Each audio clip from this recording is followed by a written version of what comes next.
نجي إلى موسى، وهذا هنا العجائب. والرسول صلى الله عليه وسلم يقول أنت مني بمنزلة هارون من موسى، ودائما يتمثل بقضايا موسى، لأن قضايا موسى صارت قضايا نفسها القضايا اللي صارت مع رسول الله وأهل بيته نفسها.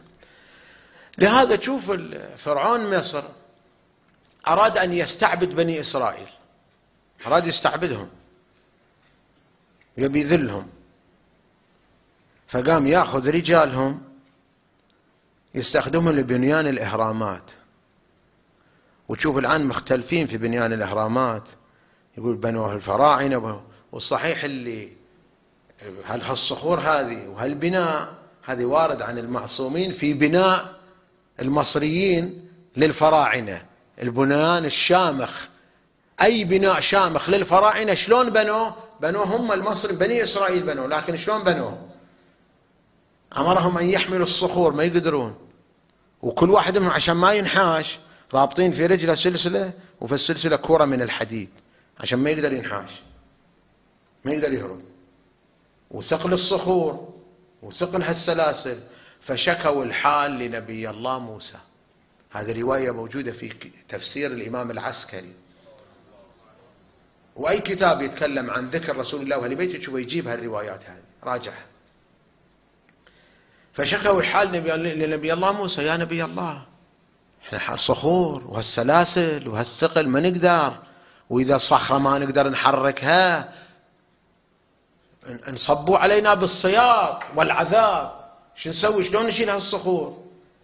فسأل من الله، نزل عليه جبريل قال له قل لهم إذا أرادوا أن يحملوا صخرة يقولون بحق محمد وآله الطيبين الطاهرين، فصارت الصخور كالريش عنده.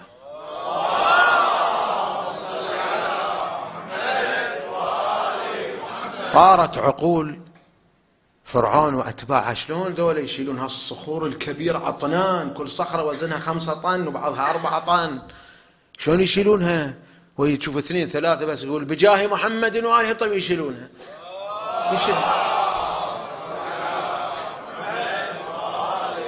زين حطوا الأساس وارتفعوا شوي، زين الآن يحتاجون إلى سلالم يرقون عليها عشان يرقون الصخور. قاموا يرقون على السلالم، بعضهم يطيح من فوق السلالم. اشتكوا لنبي الله موسى قال لهم نفس الذكر، إذا أراد واحدا منكم أن يصعد على السلالم يقول هذا الذكر ويخفف عنه. لهذا تشوف يا مؤمن إذا بتصعد درج الهج بهذا الذكر ما تتكلف، لأن صعود الدرج يقصر الأعمار، صعود الدرج يقصر الأعمار. فإذا أنت في صعودك للدرج دمجت هذا الذكر مع صعودك، لا بالعكس طول للعمر ببركتهم بأبيهم وأمي. فقاموا يقولون الذكر وهم يصعدون على السلالم الرفيعة، شايل صخرة كبرها وصاعد على سلم بينكسر وهو بيطيح، وإذا يقول بجاه محمد وآله طيب ويصعد على السلم كأنه يتمشى في حديقة يصعد فوق ولا أكو شيء. بعضهم يطيح، اللي يغفل عن هذا الذكر يطيح. نبي الله موسى قال لهم، هم جاءوا اشتكوا، قال في أثناء هويه من أعلى السلم إلى الأرض يقول هذا الذكر، وتشوفه يقول هذا الذكر وهو طايح من فوق لتحت، يطيح ويقوم يمشي يروح، وهو يقول هذا، يقوم يعود يشيل الحصى ويرقبها مرة ثانية كأنه لم يصب بشيء.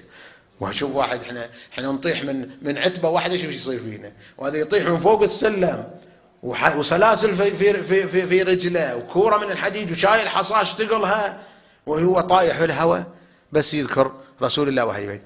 رواية أخرى في بعضهم لا نسى ولين طاح وتكسر، هذه رواية راجعها عن الإمام العسكري، طاح وتكسر. جاءوا لنبي الله موسى قال في كم من واحد انشغلوا راح ذهنهم، وهذا حتى احنا نصيبنا ننشغل بهالدنيا وبأحوالها وبهمومها، فيطيح ويتكسر. يجون لنبي الله موسى هذا كذا وهذا متكسر وهذا، قال بس اقرأوا هذا الذكر عليه وأنتم تمسحون بأيديكم عليه مع هذا الذكر، ويقول شو هذا مكسر، يمسحون على جسمه على المكان المتكسر بذكر محمد وآله الطيبين الطاهرين، ويقوم من وقته وساعته.